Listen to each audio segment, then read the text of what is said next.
Live from the KWQC studio, this is Quad Cities Today at 11. Welcome back to QCT at 11. I'm Kiel in for Morgan OTA. Democrats in Iowa are fighting to keep their first-in-the-nation caucus status on the national political scene.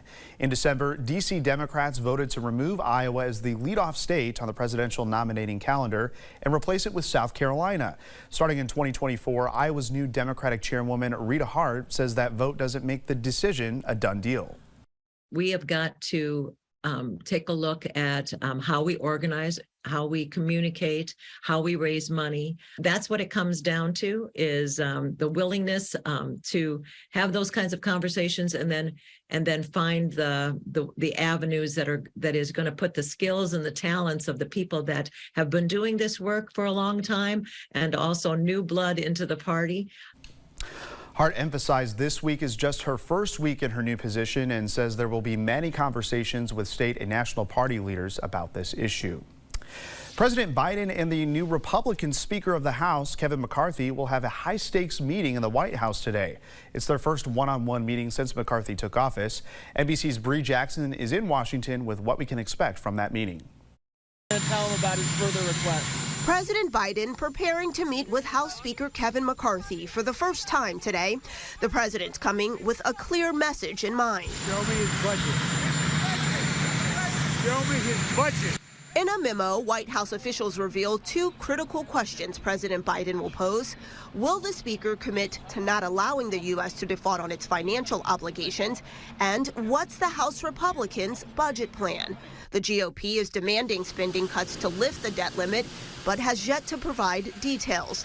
House Speaker Kevin McCarthy says he's coming to the White House ready to negotiate. I think we could find common ground, that we could find a lot of savings in the spending of government that saves the hardworking taxpayers their money, but also puts America in a stronger economic position. 24 hardline GOP senators sent a letter to President Biden stating they'd vote no on any bill to raise the nation's debt without cuts. Senate Minority Leader Mitch McConnell did not sign the letter, but says he supports Speaker McCarthy's bargaining efforts. It's not unprecedented to have a discussion about spending in connection with the debt ceiling. Administration officials insist Congress must reach a deal to avoid a default. The president is not going to negotiate or allow the full faith and credit of the United States to be held hostage. Experts warn defaulting would come with serious consequences, such as a recession, a stock market crash, and putting Social Security payments at risk.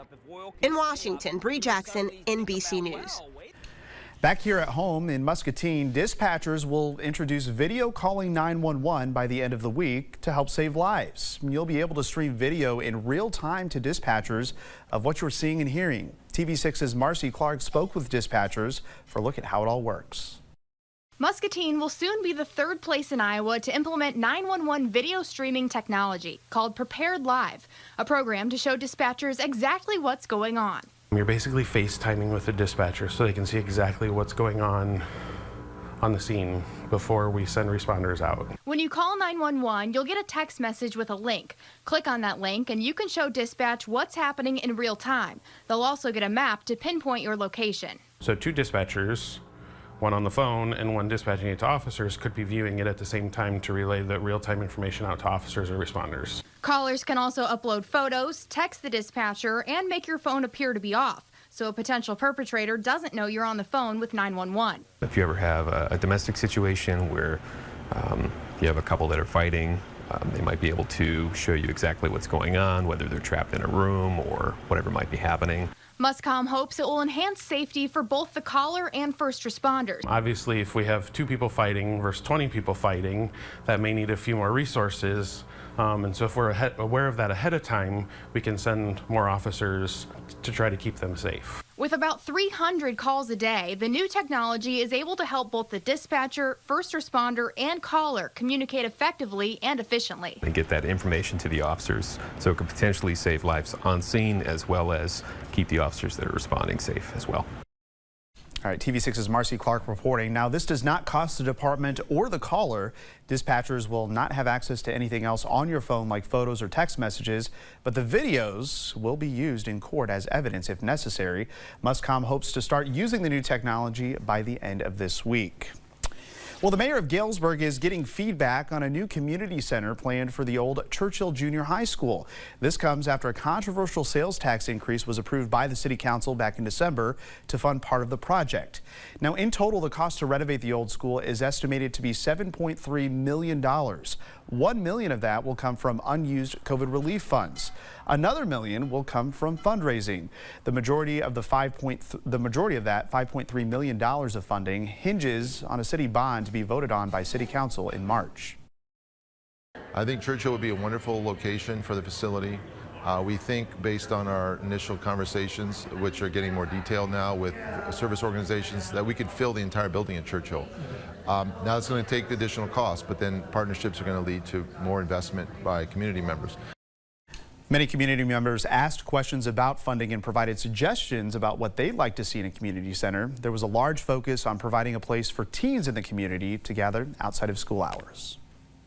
And according to the mayor, more information about a potential timeline and amenities for the community center should be decided on by the next city council meeting.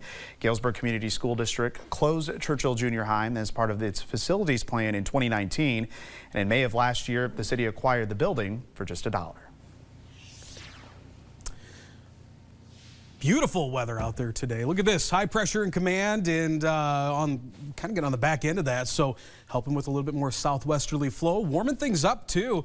Hey, it's something we like, right? 26 degrees right now. It still feels like 15, but again, double digits, that's a good thing to see. And nothing but sunshine. Not even a cloud in the sky out there looking at sky view. And around the area, pretty warm in comparison to the last 48 hours. 24 Princeton, 28 down in Macomb, 28 Keokuk.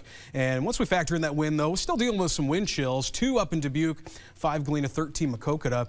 Little hint at what's to come, though. Another Arctic blast is coming. So, you know, we deal with this again, but the good news is with this one, it doesn't look like it's going to hang around with us for too long. So we're going to get through that and really, you know, maybe a day and then warm things right back up. Bust out forecast as you pick the kids up. 33 degrees today, sunshine.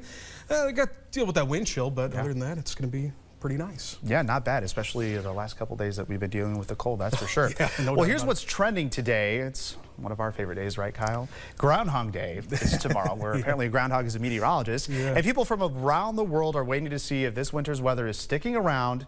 Of course, as Douglas Braff reports, the big day also brings a big boost to Punxsutawney Phil's hometown. It's almost Phil's time to shine, but it's also the time to shine for local businesses here in Punxsutawney. Well, we have 6,000 people that live here, and it swells to 20 or 30,000, so that you can just imagine the impact that it has on our economy here. And this year, the expectations are quite high. I feel everything's sold out. The tickets are they're all sold out everywhere. The hotels are all booked around us.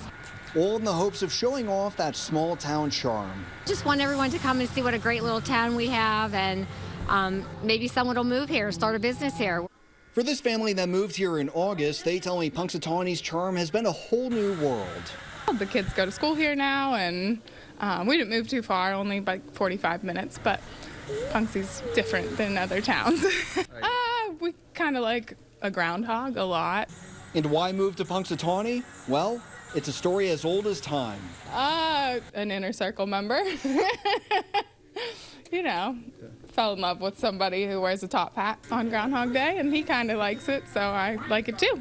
They say Punxsutawney has a lot of quirks, but also a strong civic bond. Because here, everybody knows everybody in this town, so somehow you're all connected and you're all just friends without even knowing it. And even if old Phil sees a shadow on Thursday, the town will be filled with warmth. I just want warm weather, but we still love them no matter what. Isn't that what we all want, warm weather? Exactly. Well, I don't know about his meteorology skills, but... Well, you have a connection to Punxsutawney. I was going to say, we were just talking. I know there's a gentleman I used to work with over in LaSalle, Peru, that he was from Punxsutawney. So it's a big deal, no doubt about it. But But yeah, it's some of the stories too. The one year that they over sedated the groundhog. It's a good story. All right, well, another story that we've been following pretty closely here on QCT at 11. 2 missing monkeys from the Dallas Zoo have been found, but the questions remain about how they even disappeared. Yeah, the Dallas Zoo says police found them at home in Lancaster, just south of Dallas, but the zoo isn't saying how they got there. The monkeys are now back at the zoo this morning, where they're being evaluated by veterinarians. Zoo officials say police will provide more information about the investigation today, so I guess we will be finding out more about that tomorrow here on Quad Cities Today at 11. So let's hope that we can get some good news out of that. All right, well, if you're like me and don't like anything about snakes, please cover your eyes. A reptile commonly feared and even thought by some as evil now has its own day. It's National Serpent Day. Oh, snakes aren't that bad. No, I can't even look the video. The day was started to help people overcome their fear of snakes, so perfect for you. Yeah. Or at least understand and appreciate them. Over the years, snakes have also been used as a symbol of good medicine and fertility. Yes, well, there are more than 3,000 species on Earth. Only a fraction of them are venomous, and most are known to be shy. So luckily, I don't think we have many venomous snakes here in Iowa and Illinois. But, you know, I will say I don't like snakes, but you know what? I don't bother them. They don't bother me, so we're good. I don't harm them at all. My son wants one, so that's what. My wife, not so much. What about you? Do you want one? No. I'm good. You'll I don't mind them, but you know, when they're in their own habitat. I was going to say, let them live in their own habitat. That's exactly. For sure. Well, just ahead, it's Weather Word Wednesday. We're going to explore the meaning and history of that term that you were introduced to a few years ago, polar vortex. All of that next in Kyle's Weather Classroom.